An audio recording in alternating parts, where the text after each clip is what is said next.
What's up, everyone? It's your favorite optometrist, Dr. Darryl Glover. Super excited because I get to hang out with one of my colleagues, one of the people that I adore, one of my favorites in eye care, Dr. Jennifer Chinn. How are you doing today, my friend? I'm doing well. I'm so excited to be here. I'm super excited to be here. We're live in New York and we're at the Lumenis booth, and we're going to talk about dry eye. We both have a love for dry eye, but you've taken it to the next level.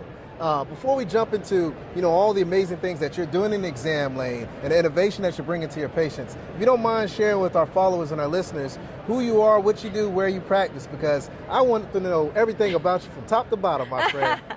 Well, I'm Dr. Jennifer Chinn. I'm an optometrist in San Diego. I'm actually a second generation optometrist, so my father is an optometrist as well. And I love dry eye and I love seeing my primary care patients, but dry eye is one of my passions.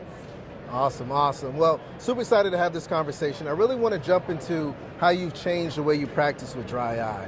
Folks like me, we're still kind of old school, right? So I always look for the folks out there that are innovative, that's taking it to the next level. And I know you have done that with the OptiLIGHT, yes. Right? So I'd love for you to just kind of walk me through, what was in your mind in regards to when it came to thinking about innovating and elevating dry eye practice. What was going on and how did you choose this fantastic instrument here to take it to the next level? Yeah, I think dry eye is becoming so much more prevalent now. The education is there for us and the tools are there for us. And that's one of the biggest things is in the past we didn't have any resources to help the Absolutely. symptoms, help patients feel better, to give them anything. So now that we have them, why not utilize it and have everything in office so that they can have the solution right away. So that was one of the biggest things for me, was to be able to say, hey, I can take you to the next room and we can provide a solution for you right now.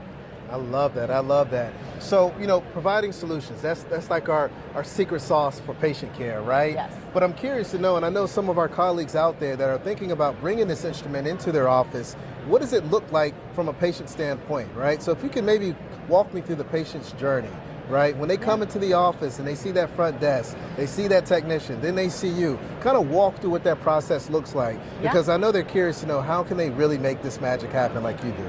Absolutely. So I definitely train my entire team. So it actually starts with my team members when we do pre-testing, even checking in, or even on the phone when you schedule a patient. Are you having any issues with your contact lenses? Do you have any complaints? Have you had any previous eye infections, styes, anything like that? Helps to kind of at least plant the seed a little bit. Yes. And then when they come in for the pre-testing, you ask them more. So do we need to change the contact lens brand? Are you in daily disposables? Do we need to, alter the conversation based off of that? And then by the time they come into the exam room, it's an easy process for me. We have technology to do mybography, so we show them their images and we do it on everybody, just so that we can start the conversation. Even if we don't go ahead and do treatment right away, people are thinking about it, and next year they come back asking, and then they'll start kind of thinking about, well, actually, Dr. Jen mentioned that I shouldn't have these symptoms at the end of the day with my contacts. So actually now I'm realizing I do have these symptoms. So it's all about starting those little conversations, planting the seed from the beginning. I love that. Planting the seed is the secret sauce, you guys. And I love that you touched on when you do it this year, even though they may not move forward with the services, more than likely next year they're going to do it, right? Because you've planted that seed, top of mind, they're going to look for those symptoms, and they're going to know that is not normal to experience a foreign body sensation, watering of the eyes, blurry vision, redness. So now they know what's cooking up, and now they got someone to go to, but most importantly, they have a product, they have a service that can elevate and take it to the next level. Now, what I want to jump into next is, how has this changed your practice financially? Right? Because there's a lot of upside to the bottom line when you talk about the OptiLIGHT. So if you don't mind sharing a little bit about that. Yeah, the bottom line has been phenomenal. It's been such a great addition to the practice. At first it was a little challenging trying to figure out the flow of how we were going to integrate it with our normal primary care. But now we have a flow down and it's just been phenomenal. We paid off the machine in less than a year. Been people have been coming back 3-4 times already. People are loving the results, are loving their symptoms are gone and they're able to manage their condition so much better. So bottom line for us is obviously great, but my ultimate thing is to make sure my patients are happy. So when I know something's gonna work, then that's what I invest in. Yeah, and that's what I love with eye care, right? We get to find a solution for our patients. We get to make them happy. And as a result from it, we get the benefit, right? Absolutely. We get to live our best lives. Absolutely. And everything she's saying is 100% true. I was just walking around this show, and I had a person come up to me and she said, "Oh, Jen just did my IPL. She did my," like, no lie, like literally like 10 minutes ago. So everything she is speaking is the truth, it's the gospel. She's changing the way that she does eye care. Now, you touched on you've had patients come back. I'm real curious to know, what does that look like when they first walk into your office, and what is the follow-up, right? Because how many times should they actually, experience this? Is this 1, 2, 3, 4 times a year? Is it multiple times? You're like, what does that look like? So the clinical studies indicate 4 treatments are the most effective, but some people may need more. It just really depends on the patient, what they're starting off with, if they have any other systemic conditions like rosacea, Sjogren's disease, anything like that. But my patients come back sooner because they feel the benefits, and also sometimes they know they're not as compliant with some of the at-home therapies like lubricating themselves, like hydration, blinking exercises, which is hard to maintain because we have such dynamic lifestyles. We're staring at digital devices all the time.